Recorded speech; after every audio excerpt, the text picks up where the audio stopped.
Assalamualaikum baraya minal aidin wal faidin, mohon maaf lahir dan batin. Ieu sim kuring kalaresan bade mangkat ngadurukan sampah di palih caket jembatan. Dan niat nama atos lami ieu teh mung kalaresan sim kuring dan nami aya waktos. Maklum ari atos lebaran mah salira teh asal lungse. Padahal pami diemut-emut mah naonnya nu matak jadi lungse. Tah singkat caritanya baraya ieu sim kuring atos aya di tempat anu dituju.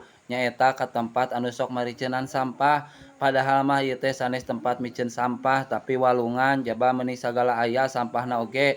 Kantenan pempes seseueurna mah mana sok sesah deui pempes mah ari didurukna teh sesah kaseep pohan baseuh sanesna naonnya baraya pamiku mineng teuing miceunan sampah henteu jeung aturan mah laun-laun alam bakal reksak. Saleresna mah ieu teh seueur baraya anu miceun sampah ka walungan teh sanes di dieu wae eta oge anu katingal ku sim kuring pami kalaresan nuju kaluar.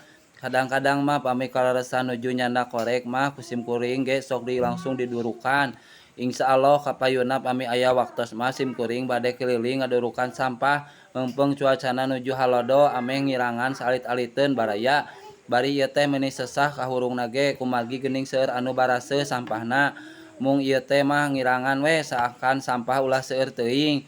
Bari ieu teh kalah mendak rezeki baraya jaba seungit ngahiliwir maklum tina sampah mah sagala aya nya baraya.